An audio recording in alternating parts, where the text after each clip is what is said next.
Rocking star Yash ಅವರ ತಾಯಿ ಪುಷ್ಪ ಅವರ ಹಾಸನ ಜಿಲ್ಲೆಗೆ ಸಂಬಂಧಪಟ್ಟಂಥ ಒಂದು ನಿವೇಶನ, ಅದಕ್ಕೊಂದು ಕಾಂಪೌಂಡ್ ಹಾಕ್ಕೊಂಡಿದ್ರು.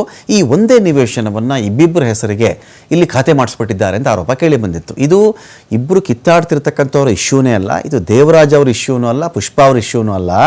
ಈ ಥರ ಇವ್ರಿಗೆ ಯಾರು ಮಾರಿದ್ರಲ್ಲ ಅವರು ಮಾರಿದವ್ರ ಇಶ್ಯೂನೂ ಅಲ್ಲ. ಒಂದೇ ಜಾಗವನ್ನು ಇಬ್ಬಿಬ್ಬರಿಗೆ ಇಲ್ಲಿ ಖಾತೆ ಮಾಡಿಕೊಟ್ಬಿಟ್ಟಿದ್ದಾರೆ.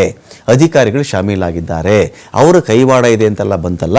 ಇದೇ ವಿಚಾರಕ್ಕೆ ಸಂಬಂಧಪಟ್ಟಂತೆ ಏನಾಯಿತು, TV5 ಕನ್ನಡ PDO ನಟರಾಜ್ ಅವರನ್ನು ಇವತ್ತು ಸಂಪರ್ಕ ಮಾಡ್ತು. ಹೌದಾ ನಟರಾಜ್ ಅವರೇ, ಈ ಥರ ನೀವು ಎರಡೆರಡು ದಾಖಲೆ ಮಾಡಿಬಿಟ್ಟಿದ್ದೀರಾ, ಇದಕ್ಕೆ ನಿಮ್ಮ ಕಾಲದಲ್ಲಾಯಿತು, ಇದ್ಯಾರೋ ಅಧಿಕಾರಿಗಳು ಶಾಮೀಲಾಗಿದ್ದಾರೆ, ದಾಖಲೆ ಸೃಷ್ಟಿ ಮಾಡಿಬಿಟ್ಟಿದ್ದಾರೆ ಅಂತ ಆರೋಪ ಇದೆಯಲ್ಲ, ಏನು ಕಥೆ ಅಂತ ಬಂದಾಗ ಇದಕ್ಕೆ ನಟರಾಜ್ ಅವರು ಉತ್ತರವನ್ನು ಕೊಡ್ತಾರೆ.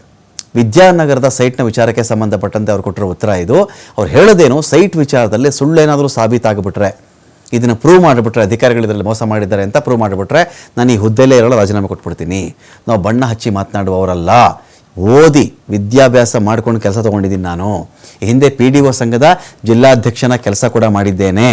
ಯಶ್ ಅವರ ತಾಯಿಗೆ ಕೈ ಮುಗಿದು ಮನವಿ ಮಾಡ್ಕೊಳ್ತೀನಿ. ನಾನು ದಾಖಲೆಗಳನ್ನು ಮೊದಲು ಹೋಗಿ ಒಂದು ಕ್ಷಣ ವೆಯ್ಟ್ ಮಾಡೋದು ಬೇಡ, ಅವರು ಅಧಿಕಾರಿಗಳಿಗೆ ಕೊಡಲಿ ಅವರು ದಾಖಲೆಗಳನ್ನು. ನಾನು ಯಾವುದೇ ಸುಳ್ಳು ದಾಖಲೆಗಳನ್ನು ಮಾಡಿಯೇ ಇಲ್ಲ. GPA ಹೋಲ್ಡರ್ ದೇವರಾಜು ಕೂಡ ನನ್ನ ಸಂಬಂಧಿನೇ ಆಗಬೇಕು, ಹಾಗಂತ ಸುಳ್ಳು ದಾಖಲೆ ಸೃಷ್ಟಿ ಮಾಡೋಕ್ಕಾಗದೇ ಇಲ್ಲ. ನನ್ನ ವಿರುದ್ಧ ಇಲ್ಲ ಸಲ್ಲದ ಆರೋಪ ಮಾಡ್ತಾ ಇದ್ದಾರೆ ಅಂತ ಅವರು ಮಾತಾಡಿದ್ದಾರೆ. ತಕ್ಷಣ ಏನೋ ನಮ್ಗೆ ಹಿನ್ನೆಲೆ ಇರಲ್ಲ, ನಾವು ಕಳ್ಳರು, ನಾವೇನೋ ಡಾಕ್ಯುಮೆಂಟ್ ನ ಫೇಕ್ ಮಾಡ್ತೀವಿ ಅಂತ ಹೇಳಿ ಇವರು ತುಂಬಾ ಕೇವಲವಾಗಿ ಮಾತಾಡ್ತಿದ್ದಾರೆ. ಒಬ್ರು ಸೆಲೆಬ್ರಿಟಿ ತಾಯಿ ಅನ್ನೋದನ್ನು ಮರೆತು, ಅಥವಾ ಅವ್ರಿಗೆ ಆ ಒಂದು ಪರಿಜ್ಞಾನನೂ ಇಲ್ವೋ ಗೊತ್ತಿಲ್ಲ, ಆ ತರ ಒಂದು ತುಂಬಾ ಕೀಳು ಮಟ್ಟದಲ್ಲಿ ಮಾತಾಡ್ತಿದ್ದಾರೆ. ಅವ್ರಿಗೆ ಈಗಲೂ ನಾನು ಓಪನ್ ಆಗಿ ಚಾಲೆಂಜ್ ಮಾಡ್ತೀನಿ. ನಾನು ಒಬ್ಬ PDO ಸಂಘದಲ್ಲಿ ಸುಮಾರು 2 ಬಾರಿ ಜಿಲ್ಲಾ ಸಂಘದ ಅಧ್ಯಕ್ಷ ಆಗಿದ್ದೀನಿ. RDPR ಅಲ್ಲಿ ಈಗಲೂ ಆಕ್ಟಿವ್ ಉಪಾಧ್ಯಕ್ಷ ಆಗಿ ಕೆಲಸ ಮಾಡ್ತಾ ಇದ್ದೀನಿ.